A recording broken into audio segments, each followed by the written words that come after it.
Hai semuanya, ketemu lagi bareng Mihu di sini. Oh ya, kali ini Mihu akan membawakan alur cerita Donghua yang berjudul Battle Through the Heaven. Mihu mengingatkan sekali lagi ya bahwa konten ini full spoiler. Tanpa lama-lama lagi, yuk langsung aja kita masuk ke isi ceritanya.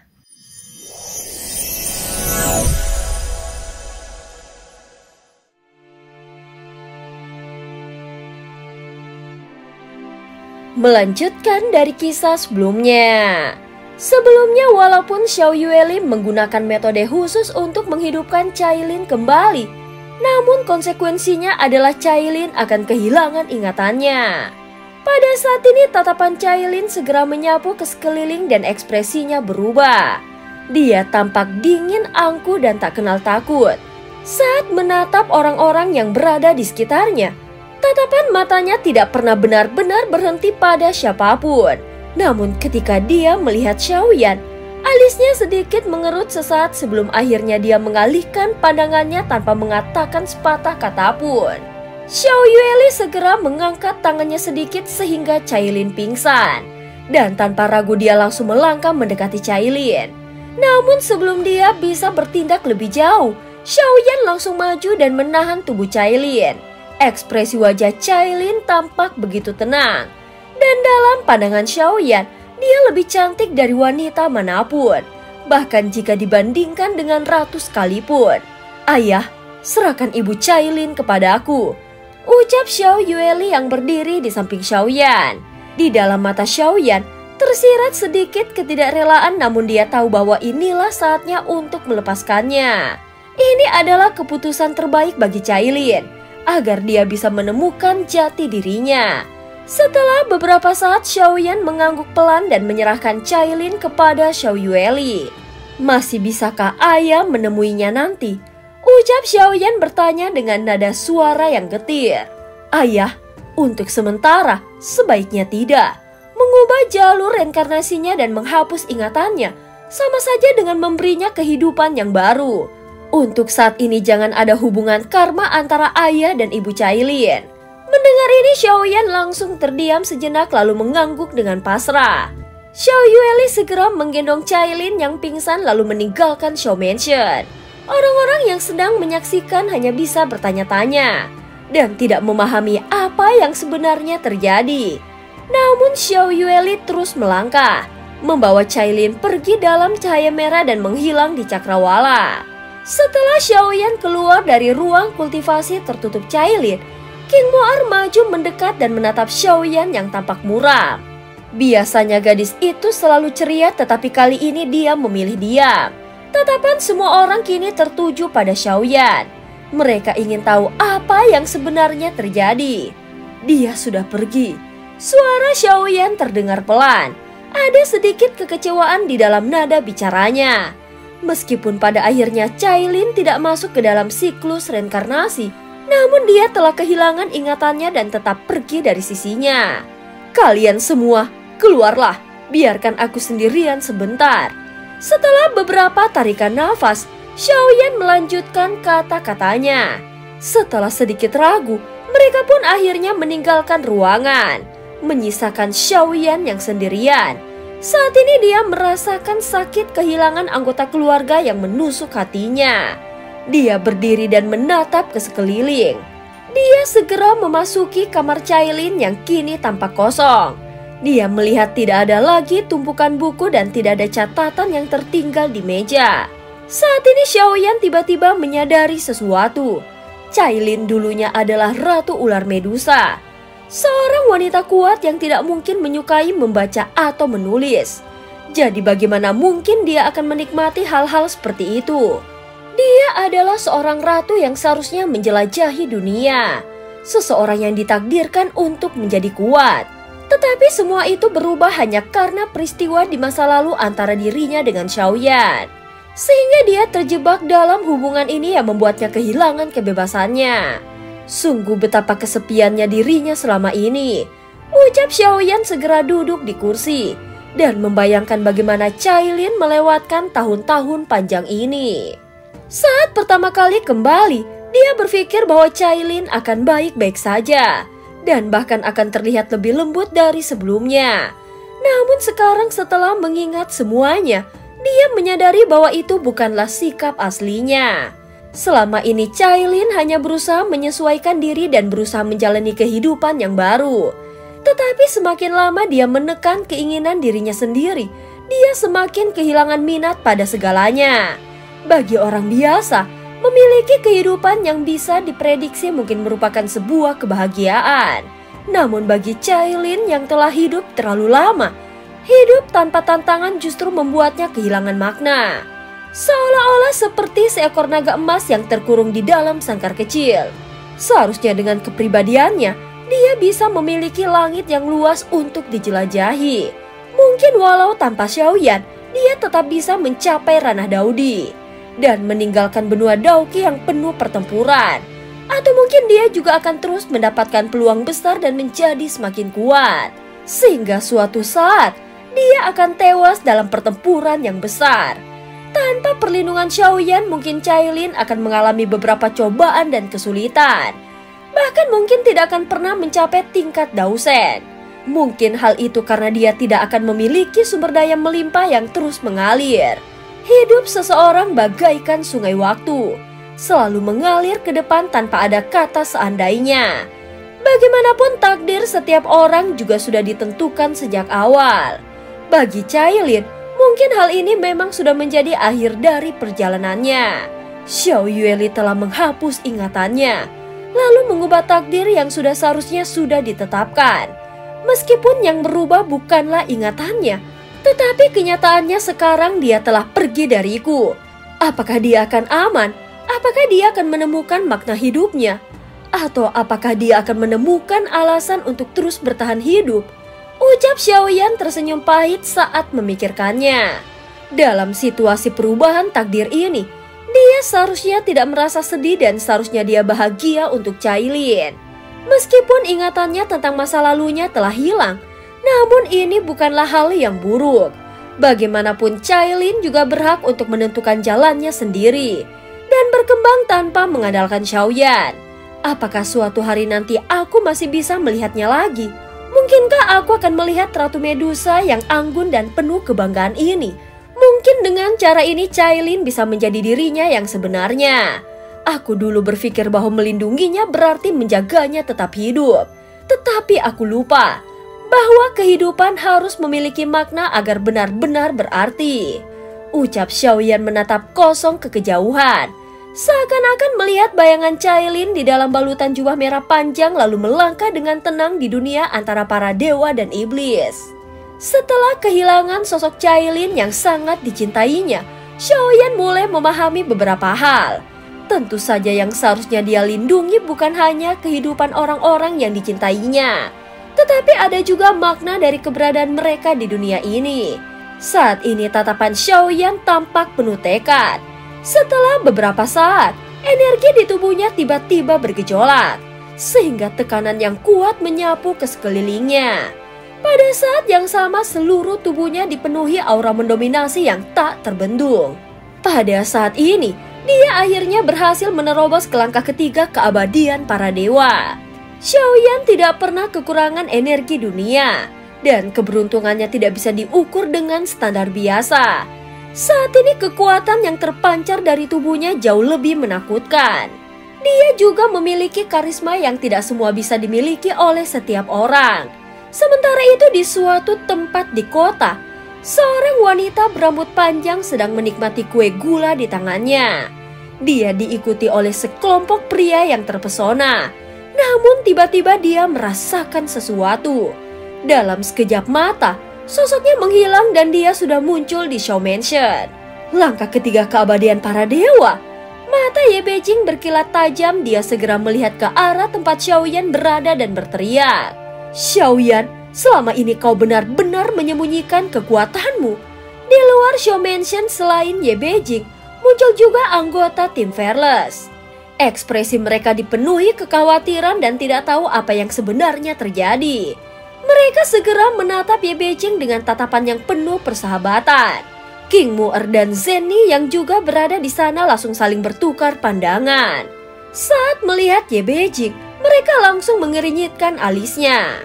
Tak lama kemudian pintu kamar terbuka. Xiaoyan melangkah keluar dengan tenang. Rambutnya berkibar meski tidak ada angin. Dan jubah hitam panjangnya tetap melekat seperti biasanya. Tiba-tiba Ye Beijing mengeluarkan suara melengking yang mengejutkan semua orang. Wah, Xiaoyan, kau sangat keren. Wajahnya langsung memerah setelah mengatakannya. Saat tatapan Xiaoyan jatuh kepadanya, dia langsung menunduk malu dan pipinya merona. Namun King Mu'er dan Zeni menatap Xiaoyan dengan tatapan tajam yang penuh kecurigaan. Xiaoyan merasa atmosfer di sekitarnya berubah dan hanya bisa tersenyum pahit. Jangan salah paham, dia hanyalah teman lama, ucap Xiaoyan. Kau sudah salah karena mengatakan hal itu, ucap Ye Beijing dengan nada tidak senang setelah mendengar perkataan Xiaoyan. Saat ini Xiaoyan tertegun sejenak. Dia tidak tahu apa yang ingin dikatakan oleh Ye Beijing lagi. Meskipun kau tidak menyukaiku, tetapi kau tidak bisa menyangkal perasaanku kepadamu. Ye Beijing menutup matanya sejenak lalu melanjutkan kata-katanya. Aku adalah pengejarmu. Ye Beijing memang menyukai Xiaoyan. Dia menepuk dadanya dengan ringan membuat dada lembutnya sedikit bergetar sehingga menarik perhatian siapapun yang melihatnya. Xiaoyan, apakah kau ingin mencari nyonya muda yang baru lagi untuk kami? Ucap Xiaozan dengan nada yang dingin. Namun sebelum sempat menanggapi, Peng Bao tiba-tiba melangkah maju dan menampar Xiaozan beberapa kali. Setelah itu Xiaozan menutup mulutnya dengan rapat. Zeni, dia adalah tamu dari dunia kuno dewa abadi dan iblis. Dia tidak memiliki niat buruk, perlakukan dia dengan hormat, ucap Xiaoyan berbicara dengan nada yang lembut. Zeni memang terkenal dermawan dan bisa menilai sesuatu hanya dengan satu pandangan.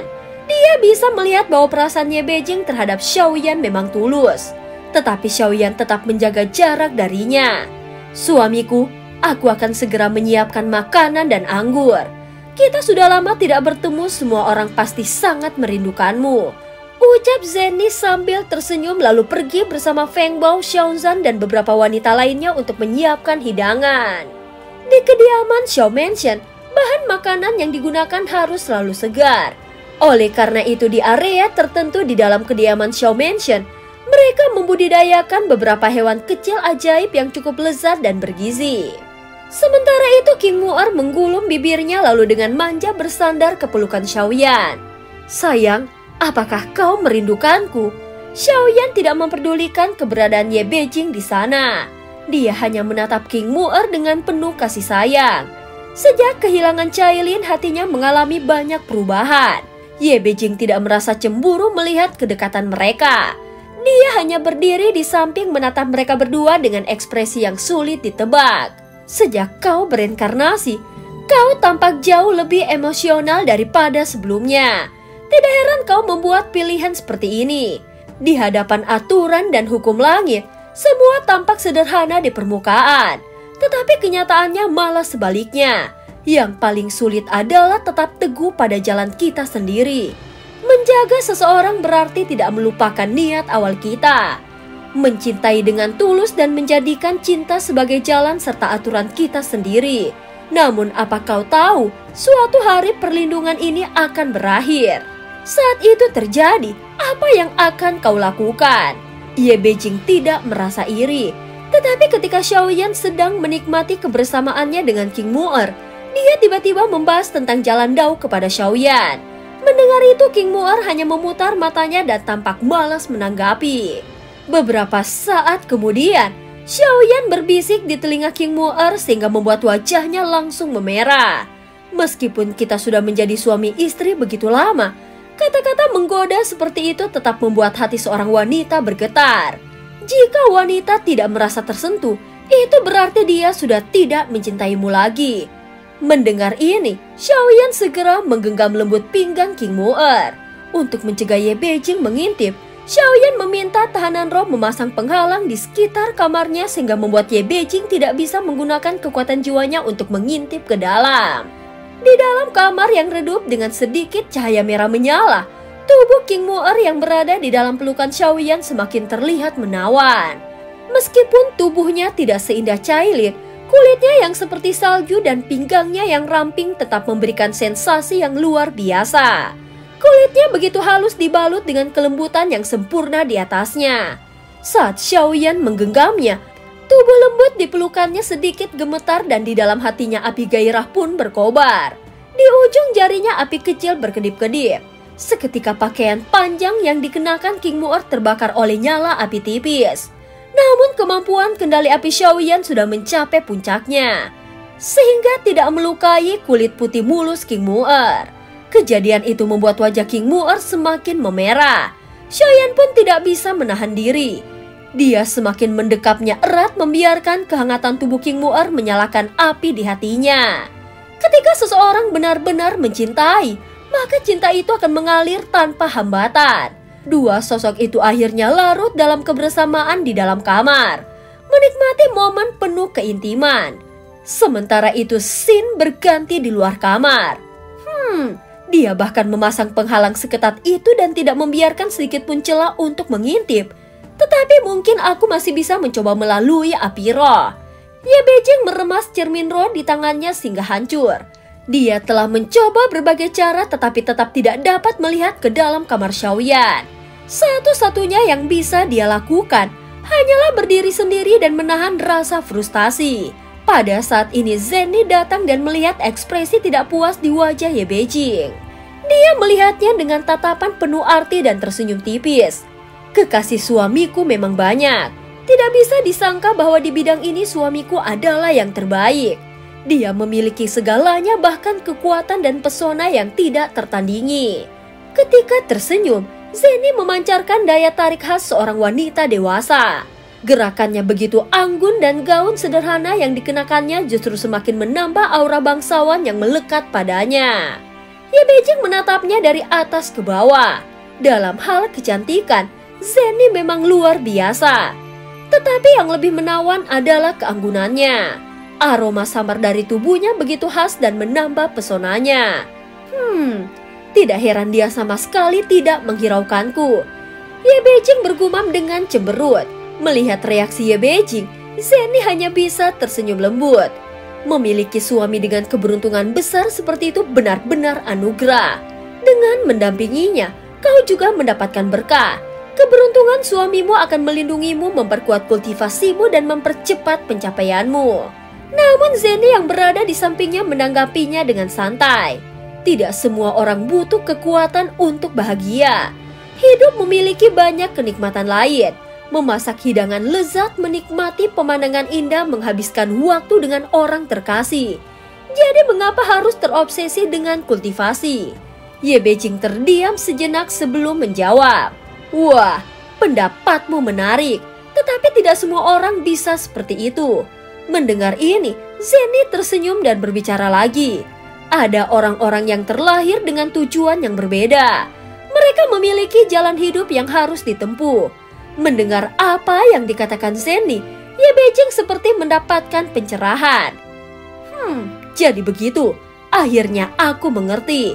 Dulu dia melihat dunia dari atas langit, memandang kecil para manusia yang ada di bawahnya. Tapi kini dia berada di tengah mereka dan merasakan langsung kehidupan mereka. Meskipun Ye Beijing tampak santai, pada kenyataannya entah dia mengejar Xiaoyan dengan tulus atau hanya ingin menjadikan dia alat untuk kultivasinya. Semua itu adalah jalan dao yang harus dia tempuh. Dia bahkan telah kehilangan sebagian besar sifat manusianya. Bagi Ye Beijing segalanya sudah menjadi perhitungan untung atau rugi. Dan pandangannya terhadap dunia telah melampaui batas manusia biasa. Tapi ada satu hal yang masih mengganggunya. Suamiku mengatakan bahwa kau berasal dari dunia kuno dewa abadi dan iblis, bukan? Ucap Zenny bertanya sambil menatapnya. Ye Beijing terdiam sejenak. Dia tidak ingin memikirkan apakah ini jebakan atau tidak, dia hanya mengangguk dengan pelan. Pengalaman pahitnya membuatnya selalu waspada terhadap orang lain. Tetapi di hadapan mereka semua tampak begitu sederhana. Tamu yang datang dari jauh adalah tamu kehormatan, ucap Zenny sambil menuangkan secangkir teh. Ini adalah teh spiritual yang baru saja dikembangkan, rasanya lembut dan penuh energi. Cobalah. Senyum lembutnya seolah tidak memiliki sedikit pun niat tersembunyi. Itu hanya sekedar ingin menyambut Ye Beijing dengan baik. Dan cerita pun berakhir. Terima kasih udah dengerin Mihu dari awal sampai akhir ya. Sampai jumpa.